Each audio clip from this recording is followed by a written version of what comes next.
अस्सलाम वालेकुम, मैं वदीन इम्तियाज़ और आप देख रहे हैं तख्ती ऑनलाइन।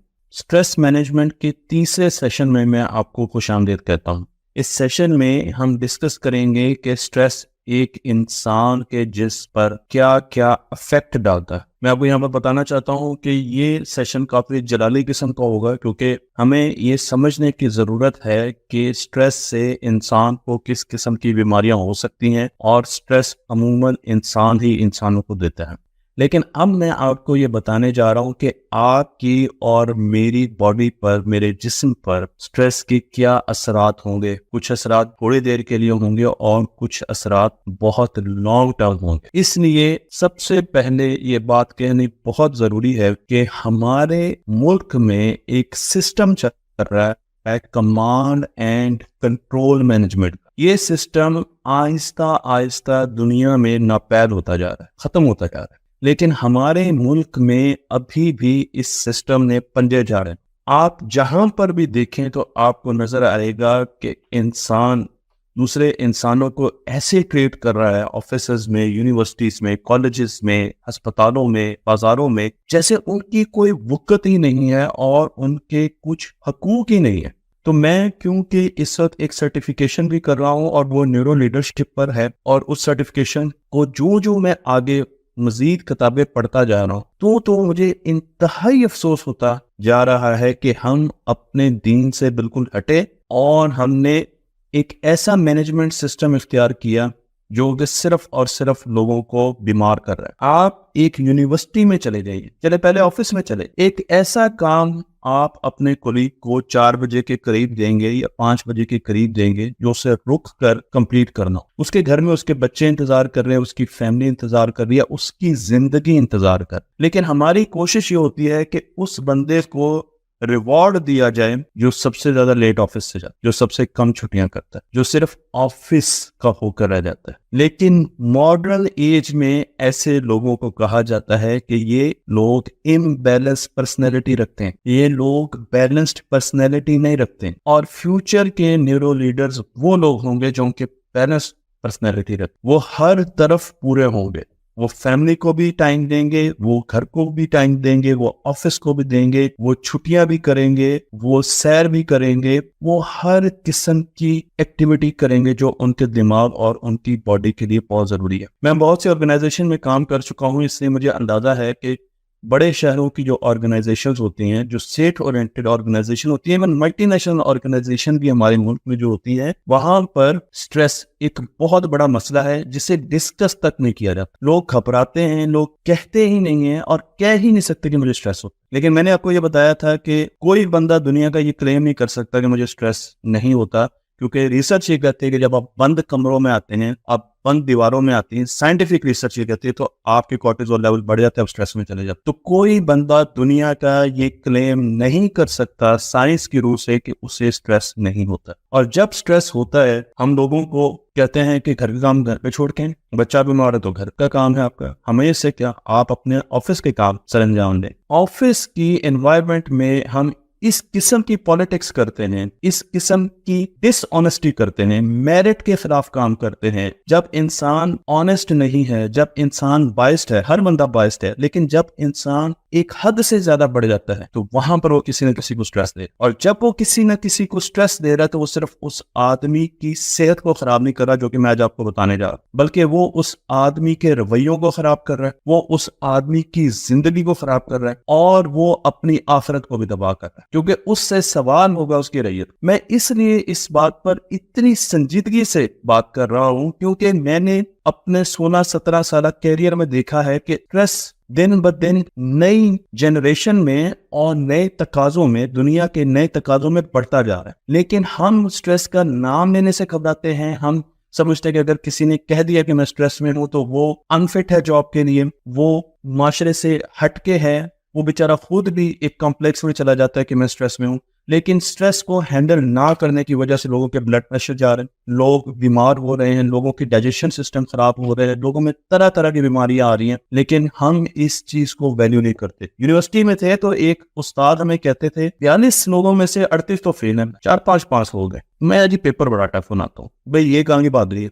ये कौन सा एहसान कर दिया आपने? आपने अगर 42 बच्चों को पढ़ा के 38 को फेल किया, तो मेरे अगर कंट्रोल में चीज हो तो मैं तो आपका लाइसेंस जब्त करना, मैं तो ये समझते नहीं हूँ कि आप उस्ताद। आपने किस तरह का 4 महीने बच्चों को पढ़ाया, आपने किस किस्म की उनकी परवरिश की, किस किस्म की लीडरशिप दी, किस तरह उनको अपने आप से इंस्पायर किया, कितना नॉलेज उनको दिया कि आपने 38 लोगों को फेल कर दिया।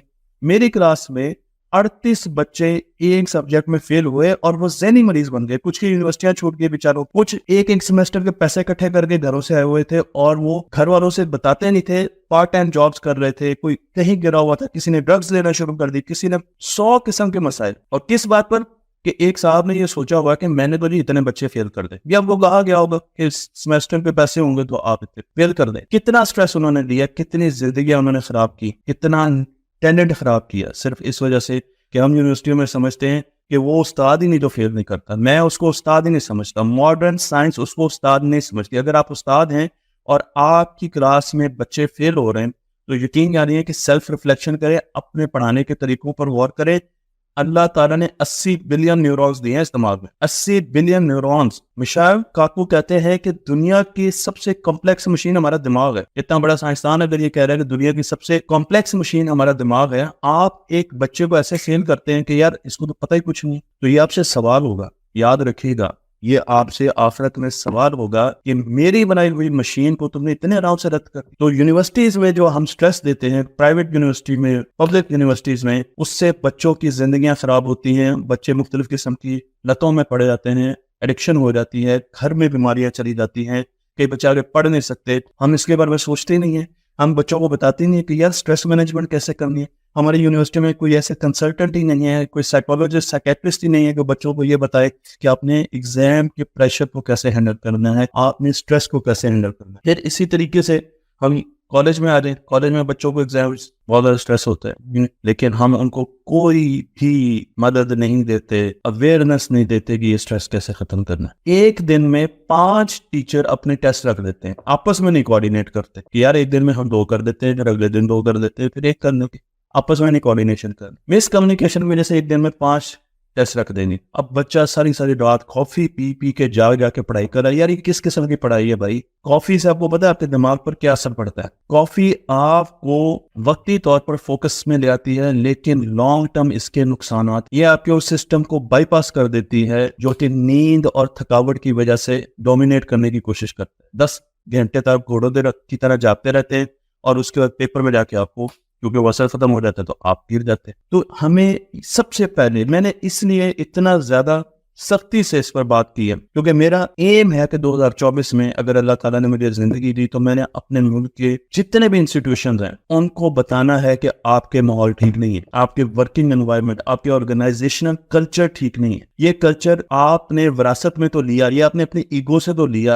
आपने command and control industrial era से तो लिया, लेकिन आज की दुनिया में इसका वजूद नहीं है। इसीलिए आप देखेंगे कि फुल टाइम नौकरियां मुस्तकबिल में कम होती जाएंगी। लोग वो नौकरियां करेंगे जिसमें कोई कॉन्ट्रैक्ट करें, कुछ घंटों का, कुछ दिनों का कॉन्ट्रैक्ट पूरा करेंगे, पैसे लेंगे, जिस तरह फ्रीलांसर करते हैं, जिस तरह आज की बच्चे काम करना शुरू हो गए। सुबह 7 से 5 बजे की नौकरियां नहीं करेंगे क्योंकि नौकरियों में एक बहुत बड़ा इशू स्ट्रेस का है। और अब मैं आपको ये बताने जा रहा हूँ कि स्ट्रेस से आपकी बॉडी पर क्या इफेक्ट होंगे। तो चलते हैं एक सोशल साइंटिस्ट की तरफ, और इनका नाम है डैनियल गोलेमैन। अगर आप इनको नहीं जानते तो इनकी तस्वीर गौर से देख लें, क्योंकि ये इमोशनल इंटेलिजेंस के फादर है। ये जो वर्ड है ना, इमोशनल इंटेलिजेंस, ये इन्होंने दिया। आप इनकी बुक्स देख सकते हैं और इसमें इन्होंने बताया था कि इमोशनल इंटेलिजेंस, किसी के इमोशंस को समझना, किसी के जज्बात को समझना और अपने भी जज्बात को समझ, ये ज्यादा इंपॉर्टेंट है कि आप बहुत ज्यादा IQ रखते। और इनकी बुक में स्ट्रेस के बारे में बहुत ज्यादा डिस्कस किया गया। इन्होंने ये बताया कि शॉर्ट टर्म स्ट्रेस हमारे लिए अच्छा होता है, लेकिन अगर आप क्रॉनिक स्ट्रेस में हैं और या लॉन्ग टर्म स्ट्रेस में है तो वो आपकी बॉडी के लिए अच्छा बिल्कुल नहीं है। हमने देखा था कि अगर शेर आ जाता है आपकी तरफ या आपकी तरफ सांप आ जाता है तो आपका कंट्रोल शिफ्ट होता है और आपका कंट्रोल आपके पिछले दिमाग के पास चला जाता है, जिसे प्राइमल ब्रेन कहते हैं। और ये दिमाग का हिस्सा, इसका काम ये है कि इसने आपको जिंदा रखना, सर्वाइवल आपकी। तो इसने क्या करना है, इसने फौरन, यानी उस वक्त आपको स्ट्रेस में आप चले गए और इसने उसका मुदावा ऐसे करना है कि वहां आपके पैरों की तरफ खून को, उसका फ्लो बढ़ाना है ताकि मसल्स पैरों के ज्यादा तगड़े हो और आप दौड़ लगाएं। लेकिन इंसानों में एक टर्म है और वो ये है कि स्ट्रेस इंसान को सिर्फ उस वक्त नहीं होता जब वो खतरा महसूस कर रहा होता है कि उसके सामने एक गाड़ी आ गई, उसके सामने शेर आ गया, बल्कि जब उसको ये एहसास होता है कि ये चीज मुस्तकबिल में खतरा बन सकती है। यानी खतरा अभी आया नहीं उसकी तरफ, लेकिन अगर वो सोच रहा है कि ये चीज ऐसे हुई, आज मेरे बॉस ने मुझे ये जुमला कहा, इसका मतलब है कि मेरे बॉस मेरे बारे में इस तरह सोच है, इसका मतलब यह है कि मेरा उनके सामने इमेज ठीक नहीं है, इसका मतलब यह है कि आगे जो ट्रेनिंग आ रही है उस पर वो मुझे नहीं भेजेंगे, अगर मैं वहां पर नहीं जाऊंगा तो फिर कोई और जाएगा, फिर वो कौन होगा, वो मेरा फला कुलीग होगा। और आप आहिस्ता आहिस्ता परसीव्ड डेंजर, वो खतरा जो आपके सामने आया नहीं लेकिन जो आप सोच के साथ बना रहे हैं, उससे भी आपके सर्किट स्ट्रेस का एक्टिवेट हो जाता है। परसीव डेंजर की एक बहुत बड़ी मिसाल कोविड में, जब लोगों को कोविड हुआ नहीं लेकिन बहुत से लोग इस स्ट्रेस में चले गए कि कहीं कोविड हो ना जाए, या क्योंकि लॉकडाउन था तो तन्हाई की वजह से स्ट्रेस में चले गए, हालांकि उनको कोविड नहीं हुआ था लेकिन परसीव्ड डेंजर था। इसी तरीके से जब वेदर खराब होते हैं, तूफान आते हैं, कोई भी ऐसी चीज जो आप जिसके बारे में सोचना शुरू कर दें कि ऐसा हुआ होगा, ऐसा हुआ होगा, या ऐसे हो सकता है, मुस्तकबिल में ये हो सकता है, यहाँ पर एक छोटा सा तूफान आएगा में, तो वो भी स्ट्रेस का सर्किट एक्टिवेट कर देता है। और ये काम शायद, मैं यकीन से नहीं कह सकता, ये काम शायद इंसानों में होता है। तो परसीव्ड डेंजर में भी आपको स्ट्रेस रिस्पॉन्स देना होता है, और जब आप स्ट्रेस रिस्पॉन्स देते हैं परसीव्ड डेंजर में, तो फाइट रिस्पॉन्स थोड़ा सा बदल जाता है। अब फाइट रिस्पॉन्स में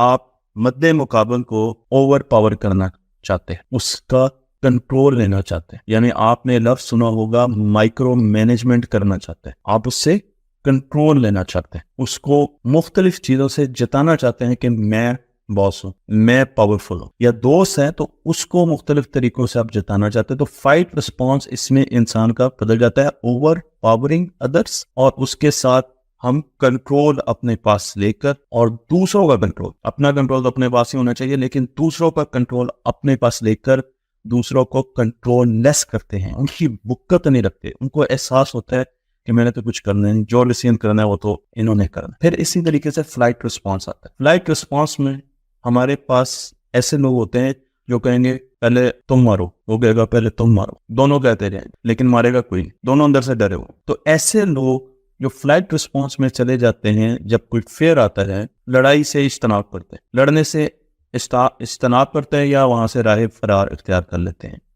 और तीसरा है फ्रीज रिस्पॉन्स परसीव्ड डेंजर में। और परसीव्ड डेंजर में फ्रीज रिस्पॉन्स ये है कि आप फौरन किसी के पीछे छुप लें। हमारे मोहल्ले में एक लड़ाई बड़ी मशहूर हुई थी जिसमें ससुर अपने बेटे पर बहुत ज्यादा गर्म हुए तो वो अपनी बेगम के पीछे और वो बार बार छुपते थे कि ससुर जारी बात है अपनी बहू को तो कुछ नहीं कहेंगे। तो ये कौन सा रिस्पॉन्स था? Freeze response. इस तरीके से आप बहुत से रिस्पॉन्स इन तीनों में देखते होंगे जो कि आपको नजर आता हो। सबसे अच्छी एग्जाम्पल इन रिस्पॉन्सेस को जांचने की आपके बच्चे हैं। आप अपने बच्चे को बनाएं और जरा मूड संजीदा कर रहे, मजा नहीं करना आपने, और आपने उनको कहना है कि बेटा मैंने आपसे एक बात करनी। अब अगर आपका बच्चा कहेगा बाबा नहीं मैं नहीं बात कर सकता, मेरा अभी टेस्ट है, मेरे टीचर ने मुझे बुलाया है, या मैंने फुटबॉल खेलने जाना है, मैंने ये करना है, मैंने वो करना है, आपके नहीं मैंने बात करनी है आपसे बहुत, नहीं मेरे पास टाइम नहीं है। तो अब क्या है, बच्चे को जब आपने कहा ना बात करनी तो उसको अंदाजा होगा कि अब तो क्लास होगी, लेक्चर होगा, तो मैं बोरियत का सामना करना पड़ेगा, तो वो स्ट्रेस रिस्पॉन्स। और बच्चे का वैसे भी आपको पता है प्राइमरी ब्रेन बहुत डेवलप, तो वो स्ट्रेस रिस्पॉन्स दे। अब पहला स्ट्रेस रिस्पॉन्स ये है कि बच्चा आपके साथ बहस शुरू कर देगा, अग्रेसिवली बहस शुरू करते हैं। आपको एहसास होगा कि ये फाइट रिस्पॉन्स, उसका फाइट रिस्पॉन्स ये नहीं कि वो आपके साथ लड़ेगा, लेकिन उसका फाइट रिस्पॉन्स ये है कि वो आपके साथ रिटेलिएट करेगा। दूसरा ये है कि वो आपके सामने बैठ जाएगा और थोड़ी बहुत अपनी घड़ी को देखेगा, फिर वो कभी क्लॉक को देखेगा। मैं अमूमन बच्चों के साथ जब बात करता हूँ तो वो क्लॉक की तरफ देखते हैं तो मुझे अंदाजा हो जाता है कि अब ये फ्लाइट रिस्पॉन्स में भागने के चक्कर में दरवाजे की तरफ देखेगा, वो दरवाजे की तरफ देख रहा होगा कि मैं किस वक्त यहाँ से नहीं। और तीसरा ये है कि अगर आप कुछ ज्यादा गुस्से में हैं और वो सहम जाएगा, वो ना हाँ करेगा ना करेगा, वो सिर्फ आपको देखता रहेगा और आपकी बात सुनता रहेगा। तो बच्चों में आप ये रिस्पॉन्सेज बड़े आराम से देख भी सकते हैं और उनको आइडेंटिफाई भी कर सकते हैं कि इस वक्त आपका बच्चा किस रिस्पॉन्स में है। अगर मैं अपने नर्वस सिस्टम की बात करूं तो हमारे नर्वस सिस्टम के दो मोड होते हैं ऑपरेट करने के, ठीक है, दो सिस्टम्स होते हैं। एक सिस्टम होता है जिसे पैरासिम्पैथेटिक नर्वस सिस्टम कहा जाता है। ये पैरासिम्पैथेटिक सिस्टम उस वक्त एक्टिवेट होता है जब इंसान रिलैक्स होता है, काम होता है, और इसका काम यह है कि इसने इंसान को डाइजेशन की तरफ फोकस रखना है, इसने इंसान की ग्रोथ पर फोकस रखना है। इंसान बहुत रिलैक्स, इस वक्त मैं पैरासिम्पैथेटिक सिस्टम में ऑपरेट कर रहा हूँ, नर्वस सिस्टम। लेकिन एक और नर्वस सिस्टम भी हमारे बॉडी में है, जिसे एक और सिस्टम है जिसे सिंपैथेटिक सिस्टम कहा जाता है, और ये नर्वस सिस्टम फाइट, फ्लाइट और फ्रीज रिस्पॉन्स देता है। हाँ जी, बिल्कुल, ये उस वक्त एक्टिवेट होता है जब आप स्ट्रेस में आते हैं। तो उस वक्त ये सिस्टम आपके हार्मोन्स को, कुछ हार्मोन्स को आपकी बॉडी की, आपके ब्लड की स्ट्रीम में इंजेक्ट करता है, तो आप में हार्मोनल चेंजेस वक्ती तौर पर आती है, आपके शुगर लेवल्स बढ़ते हैं। ये सिस्टम आपको फोकस मोड में भी लेके जाता है, क्योंकि फाइट, फ्लाइट और फ्रीज के लिए आपको फोकस चाहिए, आपको अपनी सेंसेस चाहिए। लेकिन मजे की बात यह है कि इन दोनों सिस्टम में एक ताल्लुक है, और वो ताल्लुक ये है कि या तो आप पैरासिम्पैथेटिक सिस्टम में होंगे या आप सिंपैथेटिक सिस्टम में होंगे। आप दोनों सिस्टम को बैक वक्त लेकर नहीं चल सकते, यानी आप या तो रिलैक्स मोड में होंगे या आप स्ट्रेस रिस्पॉन्स देने के मोड में होंगे। आप दोनों सिस्टम को एट अ टाइम नहीं लेके चल सकते। अगर आप बहुत ज्यादा स्ट्रेस लेते हैं या आपको बहुत ज्यादा स्ट्रेस दिया जाता है किसी की तरफ से, तो इसका मतलब यह है कि आप सिंपैथेटिक नर्वस सिस्टम में ज्यादा ऑपरेट करते हैं, उसने आपका चार्ज ज्यादा संभाला होता है। लेकिन अगर आप पुरसुकून रहते हैं, ठंडे रहते हैं, मुश्किल आती है, प्रॉब्लम्स आती हैं, लेकिन फिर भी आप पुरसुकून रहते हैं, तो इसका मतलब यह है कि आप अपने पैरासिम्पैथेटिक सिस्टम में ज्यादा ऑपरेट करते हैं। तो जब हम सिंपैथेटिक सिस्टम में जाते हैं, स्ट्रेस आया और हम सिंपैथेटिक सिस्टम, एकदम नर्वस सिस्टम एक्टिवेट हो गया, तो अब हमारी बॉडी में कुछ चेंजेस आती हैं। मैं आपको यहाँ पर दो आंखें दिखा रहा हूँ, आप इनकी पुतलियां देख रहे हैं। तो सिंपैथेटिक सिस्टम में हमारी आंखों की पुतलियां पड़ जाती। जब आप टेंशन में जाएंगे, जब आप स्ट्रेस में जाएंगे, ज्यादा स्ट्रेस में जाएंगे, तो आप गौर कर सकते हैं कि आपकी आंखें आहिस्ता आहिस्ता डायलेट करना शुरू कर देंगी, यानी उसकी पुतलियां जो है वो बढ़ना शुरू हो जाएगी। और जब आप दोबारा पुरसुकून होंगे, जब वो फियर खत्म हो जाएगा, तो अब आपकी पुतलियां दोबारा अपनी असल शक्ल में वापस आ जाएंगी। लेकिन ये काम सिर्फ आंखों की पुतलियों के साथ नहीं होता, बल्कि जब हम सिंपैथेटिक सिस्टम में जाते हैं तो उस वक्त कुछ हार्मोन्स जनरेट होते हैं हमारी बॉडी में। जो सबसे अहम हार्मोन्स हैं वो 3 है, जिनको मैं यहाँ पे डिस्कस करने जा रहा हूँ। ये केमिकल्स हैं, इनके समझने आपके एक फवारा हमारे दिमाग में और हमारी ब्लड स्ट्रीम में दाखिल हो जाता है जैसे ही आप स्ट्रेस में जाएंगे। पहला हार्मोन है एड्रेनालिन, एपिफ्रीन भी इसको कहा जाता है। और जब ये हमारी बॉडी में आता है, ये हार्मोन इंजेक्ट होता है, तो हमारी ब्रीदिंग आहिस्ता आहिस्ता तेज हो जाती है। यानी जब हम स्ट्रेस रिस्पॉन्स में जाते हैं तो हमारी ब्रीदिंग हो जाती है, आप देखें आपको सांस चढ़ जाता है, हमारा हार्ट रेट आहिस्ता आहिस्ता बढ़ना शुरू हो जाता है। अच्छा, अगर ब्रीदिंग तेज होगी तो इस पर भी हम कभी डिस्कशन करेंगे कि ब्रीदिंग डीप होना और तेज होना। तेज होने का मतलब यह है कि शैलो ब्रीदिंग होती है। शैलो ब्रीदिंग का मतलब ये होता है कि आप सीने से सांस ले रहे हैं, आप बेली से सांस नहीं ले रहे। तो जब आप तेजी से सांस लेके तेजी से निकालते हैं तो एक्चुअली आप शैलो सांस ले रहे हैं, शैलो ब्रीदिंग कर रहे हैं, और इससे ब्लड प्रेशर आपका बढ़ना शुरू हो जाता है। आपके हार्ट की जो पंपिंग रेट है वो तेज होना शुरू हो जाता है। साइंटिफिकली ये बात हो रही है। उसके साथ साथ आपके जो ब्लड है उसमें ऑक्सीजन आपको ज्यादा चाहिए, ठीक है। ब्लड आप फौरन उस तरफ शिफ्ट कर देते हैं, फ्लो उस तरफ बढ़ जाता है। अगर आपने बाजुओं से ज्यादा काम लेना है तो आप बाजुओं की तरफ ब्लड का फ्लो बढ़ा देंगे, जब पैरों की तरफ लेना है तो आपका दिमाग पैरों की तरफ फ्लो बढ़ा देगा। इसके साथ साथ ब्लड में ग्लूकोज, शुगर, क्योंकि आपने रिस्पॉन्स देना है तो इसलिए आपको एनर्जी चाहिए, तगड़ा होना है आपने, ठीक है ना। अब आप काम नहीं है तो आपका जो ग्लूकोज लेवल है ब्लड का वो बढ़ जाएगा। फैटी एसिड और ग्लूकोज, ये 2 चीजें आपके बॉडी में, आपके ब्लड में बढ़ना शुरू हो जाएंगी। आप हो सकता है आपके बॉडी का टेम्परेचर बढ़ना शुरू हो जाए, आप कांपना शुरू हो जाएं, गुस्सा आ रहा है, आपकी जो स्किन है इसका कलर, कंडक्टेंस चेंज होना शुरू हो जाती है। जो सही वर्ड है वह है कंडक्टेंस।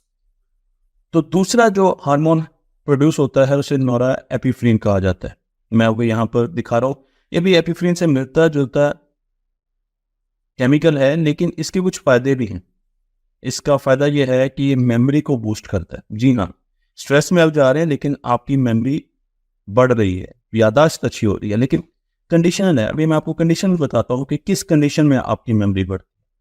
उसके अलावा पेन रिलीवर है। अगर आपके सर में दर्द हो रहा है, आपकी बॉडी में किसी जगह दर्द हो रहा है और एकदम आप स्ट्रेस में, आपने स्ट्रेस रिस्पॉन्स देना है, आपने लड़ना है, आपने, तो कुछ देर के लिए आपको ऐसा लगेगा कि पेन खत्म हो गया।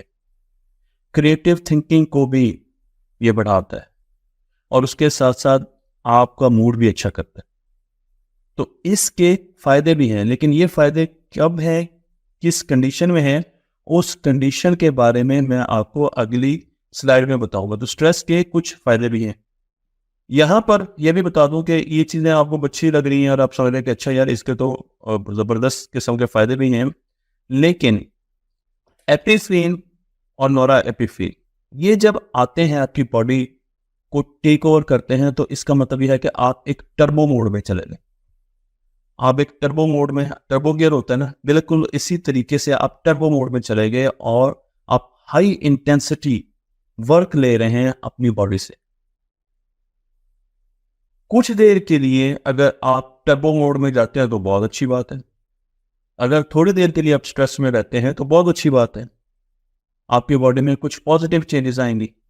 लेकिन अगर आप लॉन्ग टर्म इन हार्मोन्स को अपनी बॉडी में शामिल करते रहते हैं, स्पेशली नोरा एपिफ्रीन को, तो आपके सेल्स ये मारना शुरू कर देते हैं। अब सवाल ये पैदा होता है कि ये कहाँ के सेल्स खत्म करना शुरू कर देती हैं। बहुत इम्पोर्टेंट, ये हमारे दिमाग में एक हिस्सा है जिसे हिप्पोकैम्पस कहा जाता है। हिप्पोकैम्पस के सेल खत्म करना शुरू कर देते हैं।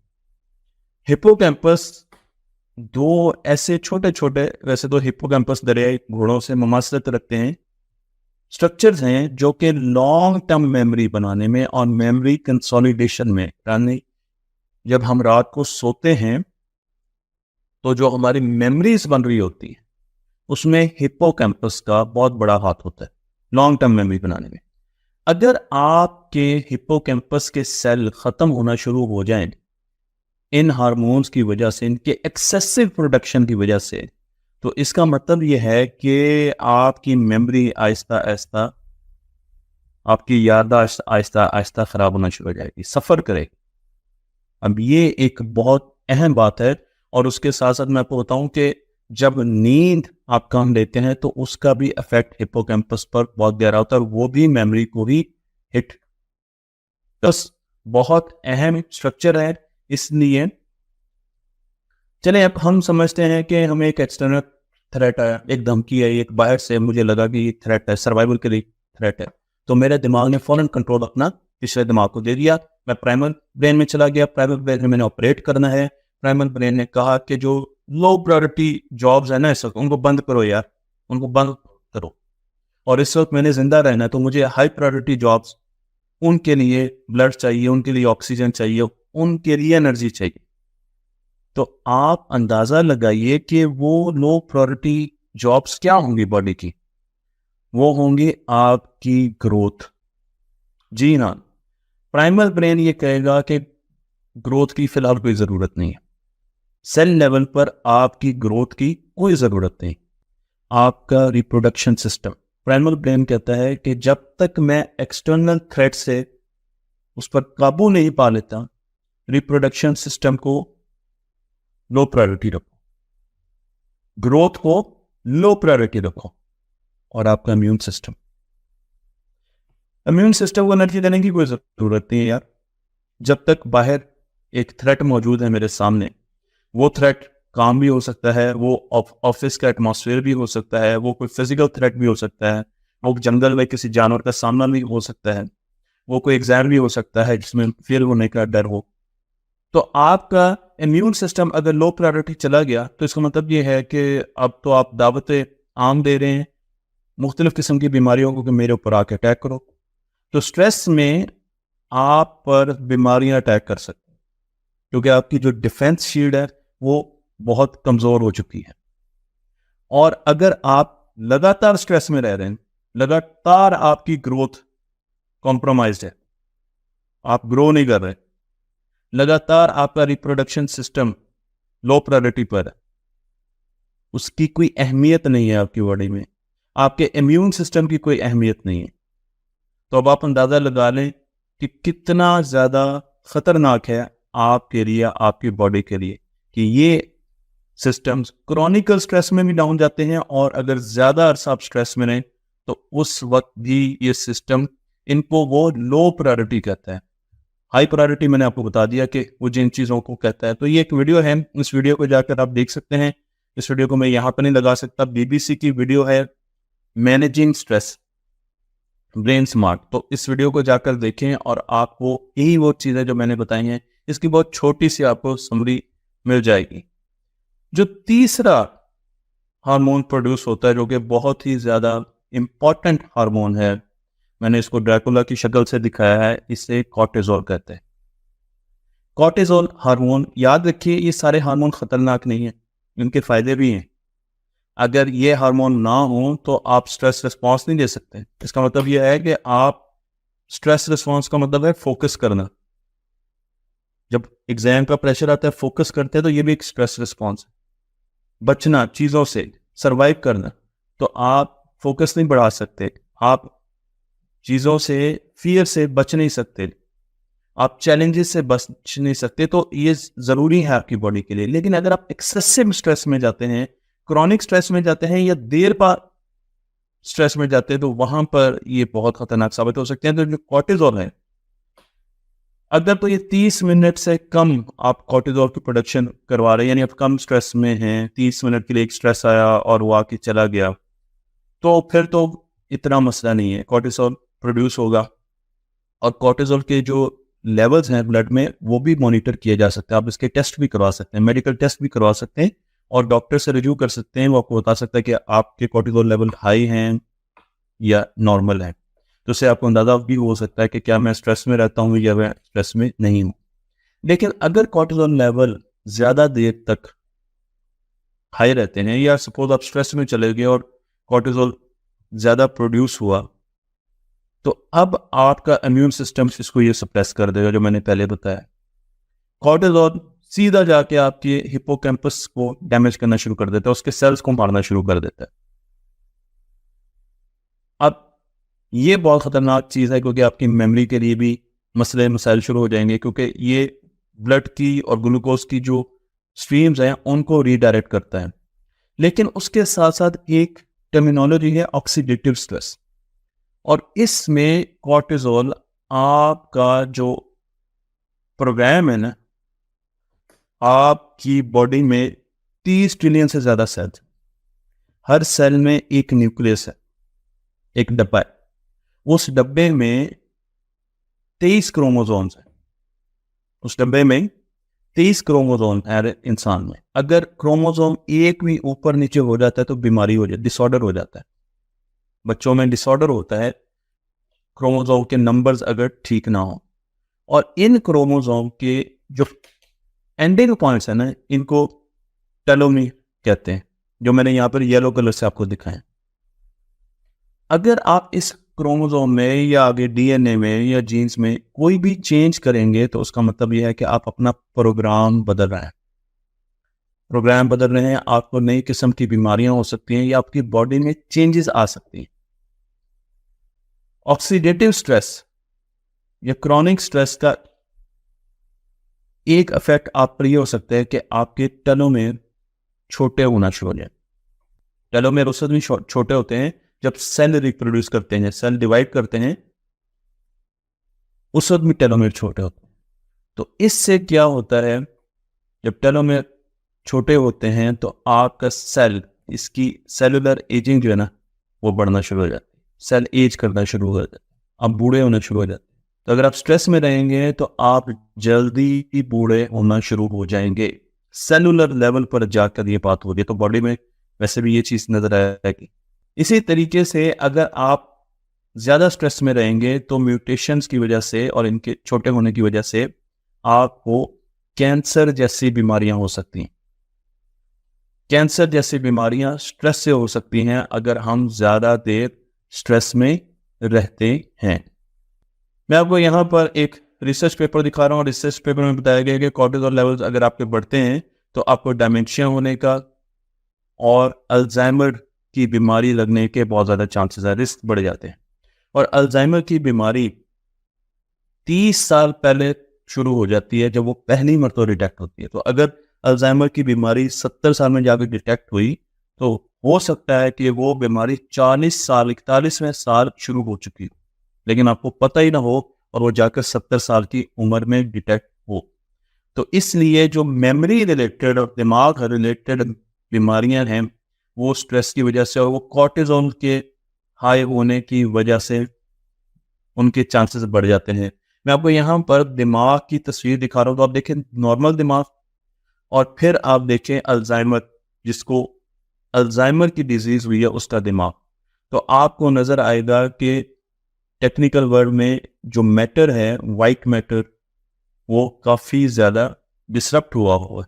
दिमाग आप देखें तो आपको नजर आएगा दिमाग श्रिंक हो जाता है, अल्जाइमर में छोटा हो जाता है और उसमें बहुत से डिफेक्ट्स आना शुरू हो जाते हैं और इंसान भूल जाता है कि वो कौन है। कॉर्टिसोल से डाइजेशन के भी इश्यूज होते हैं। अगर कॉर्टिसोल बड़ा रहता है तो उससे आपके जो बॉडी में बैक्टीरियाज हैं और माइक्रोब्स हैं जो कि आपके खाने को हजम कर रहे हैं वो डिस्टर्ब होते हैं। आपको खाने में हाजमे में मसला आता है। आपके डाइजेस्टिव सिस्टम की तरफ ब्लड की सर्कुलेशन कम कर देता है क्योंकि वो समझते हैं ये लो प्रायोरिटी जॉब है, स्ट्रेस में है ना, तो भाई डाइजेशन तो लो प्रायोरिटी जॉब है, immune system low priority job है, ग्रोथ लो प्रायोरिटी जॉब है। मैंने तो और काम कर दे, मैंने तो हार्ट बीट बढ़ानी है, मैंने तो मसल्स को पंप करना है, मैंने तो ब्लड ब्रेन के कुछ हिस्सों को देना है, स्पेशली रेप्टिलियन ब्रेन को देना है ताकि उनको मैं पावरफुल रहूं और जल्दी जल्दी डिसीजन करें इससे बाहर। अब आपको जो स्टमक है, यहाँ पे कुछ स्पेलिंग्स ठीक नहीं है, ये मैंने अभी जस्ट लिखी थी, तो स्टमक के स्पेलिंग ठीक नहीं है। स्टमक में एसिड जो है वो भी इफेक्ट होते हैं, हार्ट बर्न होते हैं, डकार आते हैं, आपको अल्सर का मसला हो सकता है, इंटेस्टाइन के इश्यूज हो सकते हैं।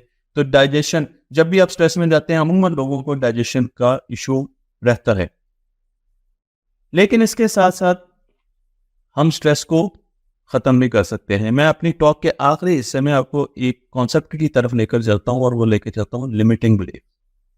हमें लिमिटिंग बिलीफ्स हमारी जो होती हैं, हमारी अपनी लिमिट्स जो हमने अपने ऊपर लगाई होती हैं, उनकी वजह से भी स्ट्रेस होता है। जब हम ये समझते हैं कि मैं किसी चीज में बेहतर नहीं, और मैंने इतना ये चीज देखी है कि मैं इतने लोगों को समझता हूं कि वो कुछ जगहों पर जाकर बहुत अच्छा कर सकते हैं, मुझसे भी अच्छा कर सकते हैं, लेकिन उनमें ये यकीन नहीं है कि वो सोशल मीडिया पर आकर बोल सकते हैं। हालांकि अगर मैं उनको जब सुनता हूं तो मैं कहता हूं क्या बात है, इनमें बहुत ही ज्यादा पोटेंशियल है। तो मैंने कई लोगों को देखा है कि वो हमेशा अपने आप को अंडर वैल्यू करते हैं और उसकी वजह यह है कि लिमिटिंग बिलीफ, उनका लिमिटिंग बिलीफ है कि मैं जाके परफॉर्म नहीं कर सकता। तो लिमिटिंग बिलीफ अगर आपने पाल लिया और आपने किसी चीज को अपनी कमजोरी समझ लिया और आपने कहा कि नहीं मैं इतना अच्छा नहीं, मैं ये काम नहीं कर सकता, तो आप स्ट्रेस में जाएंगे। एक बहुत ही खूबसूरत मूवी है, मैं हाईली रिकमेंड करूंगा कि इस मूवी को सुकून से बैठ कर देखें, द किंग स्पीच।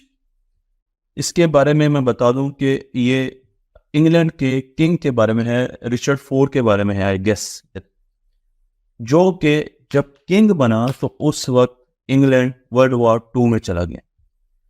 अब इस किंग का, इस बादशाह का मसला ये था कि इसकी जुबान में स्टैमरिंग थी, तोतला था। ये तोतला कहना तो नहीं ठीक होगा, ये हकलाता था, हकलाना बेहतर वर्ड है। तो बोलने में इसे मुश्किल पेश आती और जब भी ये किसी जगह पर पार्लियामेंट में और किसी जगह पर बोलता तो लोग इस पर का मजाक उड़ाते थे। लेकिन इसी असना में वर्ल्ड वॉर 2 शुरू हो गई और वर्ल्ड वॉर 2 में अब एक तरफ से हिटलर था और उसकी फौजें थी और दूसरी तरफ से कुछ मुल्क उसका मुकाबला कर रहे थे। तो इनके लिए ज़रूरी हो गया कि इन्होंने अपनी कौम से एड्रेस करना था और उन्होंने तकरीर करनी थी और लोगों को बताना था कि हम इनका मुकाबला करेंगे और हम एक कौम है और हम खड़े। लेकिन इनका सबसे बड़ा मसला ये था कि लिमिटिंग बिलीफ था इनका कि मैं लोगों के सामने बोल नहीं सकता। और इस मूवी में इनको एक उस्ताद मिलता है जो कि इनका ये लिमिटिंग बिलीफ खत्म करता है कि नहीं यार, तुम बोल सकते हो, तुम बहुत अच्छी तकलीर कर सकते हो, तुम कर सकते हो। और इस पूरी मूवी में फिर दिखाया जाता है कि वो किस तरीके से इनको, इनके माइंडसेट को बदलता है, इनकी लिमिटिंग बिलीफ को बदलता है, और फिर फिजिकल चेंजेस तो आ जाती हैं, और इन द एंड एक शानदार किस्म की तकलीफ करते हैं। और बाकी मैं इसमें स्पॉइलर अलर्ट नहीं देना चाहता, और अलबत्ता मैं दे चुका हूँ काफ़ी ज़्यादा। लेकिन ये, अगर आप इंस्पायर होना चाहते हैं तो ये मूवी बहुत अच्छी है, और मैंने इसीलिए स्पेशली इसको इस प्रेजेंटेशन में डाला है। और इसी तरीके से एक और मूवी है हिडन फिगर्स। ये 3 अफ्रीकन अमेरिकन खवातीन की, साइंटिस्ट की, मैथमेटिशियन की एक कहानी है, जिसमें वो नासा के एक मिशन पर काम कर रहे हैं कि किस तरीके से इंसान को खला में भेजते हैं। लेकिन वक्त पुराना है, और रेसिस्ट उनको जो एटीट्यूड है वो हर तरफ से मिलता है।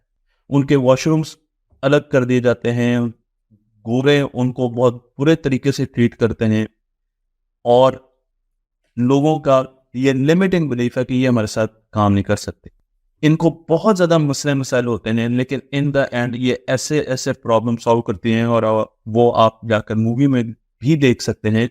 और फिर अपने लिमिटिंग बिलीफ को कि काले गोरों के साथ मिलकर काम नहीं कर सकते, इक्वलिटी के साथ इन्होंने उसे कॉन्कर किया, उसे शिकस्त दी, और उससे निकलकर बाहर आए। तो मुझे उम्मीद है कि आपके भी लिमिटिंग बिलीफ्स होंगे, मेरे भी लिमिटिंग बिलीफ्स हैं। आजकल कुछ को मैं काउंटर करने की कोशिश कर रहा हूँ एक कोर्स में, स्पेशली एक मेरा बहुत बड़ा लिमिटिंग बिलीफ है, तो उसको मैं काफ़ी ज़्यादा उस पर वर्क कर रहा हूँ, कोशिश कर रहा हूँ। हमें अपने ऊपर काम करना चाहिए, हमें सेल्फ रिफ्लेक्ट करना चाहिए, अपना एहतसाब करना चाहिए, और हमें अपने आप को बेहतर करने की हर वक्त कोशिश करते रहने चाहिए। तो हम सबके लिमिटिंग बिलीफ हैं, आपके भी लिमिटिंग बिलीफ होंगे कि मैं ये काम नहीं कर सकता, मैं ये नहीं कर सकता, मैं ये नहीं कर सकता। पहले अपने लिमिटिंग बिलीफ्स को पहचानिए, फिर उनको लिखिए, फिर देखिएगा उनके लिए आपको क्या करना पड़ेगा। क्या कोई कोर्सेज लेने पड़ेंगे, क्या अपनी आदतों को छोड़ना पड़ेगा, कोई सोशल ग्रुप ज्वाइन करना पड़ेगा, क्या तरीका होगा कि आप उस लिमिटिंग बिलीफ से बाहर निकलें, और दुनिया आपके सामने खुली है, और आप स्ट्रेस से बाहर निकलें और दुनिया को कॉन्कर करें। लेकिन आखिर में मैं दोबारा ये कहूँगा कि खुदा लोगों को, अपने इर्द गिर्द के लोगों को स्ट्रेस ना दे। देखिए, वो आपका बहुत कीमती असासा भी है, और उनके साथ उनकी फैमिलीज जुड़ी हुई।